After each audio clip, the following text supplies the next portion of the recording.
পেয়েছি বিদায় নতুন প্রকল্পটা আসছে, এটা ওনাদের অস্বীকার করার কোনো উপায় নেই। আমরা দপ্তরে দপ্তরে দৌড়াইছি, আমরা প্ল্যানিংয়ে গেছি, আমরা বিভিন্ন জায়গায় গেছি যে এই যে স্যার আমাদের প্রকল্পটা পাশ করেন, স্যার আমাদের প্রকল্পটা পাশ করেন। আমরা না খেয়ে আছি, তারা আমাদের দেখে প্রকল্পটা পাশ করেছে। এখন তারা বলে সম্পূর্ণ আপনাদের কোনো এখানে রাইটস নাই, আপনাদেরকে আমরা নিবই না।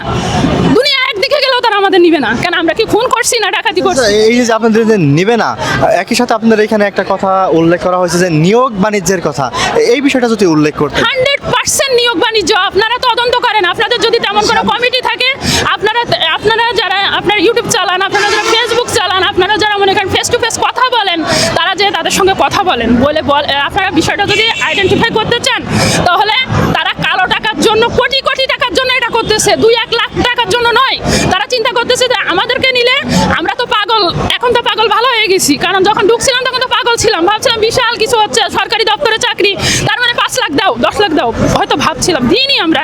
কিন্তু ইনারা এখন ভাবতেছে নতুন যারা আসবে তারা মনে করেন যে ওরা তো বোঝে না, ওরা তো জানে না যে এই চাকরি রাস্তায় আসতে হবে, এটা তো ওরা জানে না।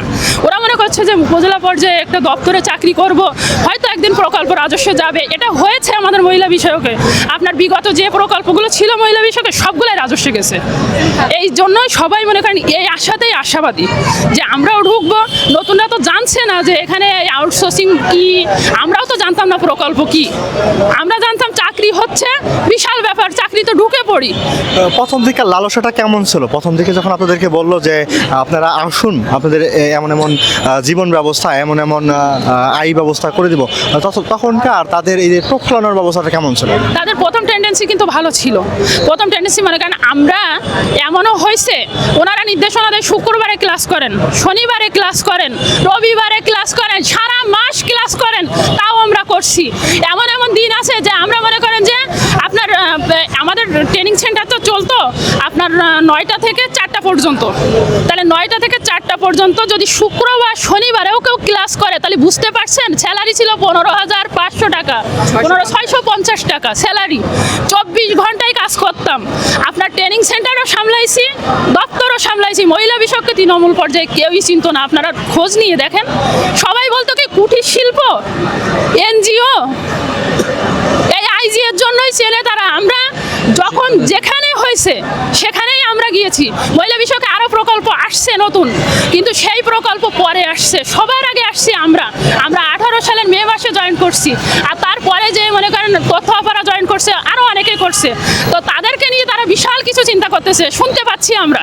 শুধু আমাদেরকে তারা কোনো চিন্তা ভাবনা রাখতেছে না, এমনকি তারা আমাদের ডাস্টবিনে ফেলার মতো ফেলতেছে। এর কারণটা কি আমরাও খুঁজতে চাচ্ছি। আপনাদের কাছে আমাদের অনুরোধ, আপনারাও বিষয়টা একটু তদন্ত করেন যে আসলে কেন তারা এরকম করতেছে। আমরা মনে করেন যতদিন দপ্তরের সামনে ছিলাম, সারাদিনই মনে করেন এখানেই ছিলাম, মানে রাস্তায় ফুটপাতে সারাদিন, রোদ বৃষ্টি ঝড় যতদিনই হয়েছে। ওনারা তো এসি রুমে থাকে, ওনারা বুঝবে কি করে যে আসলে ওখানে কি হচ্ছে।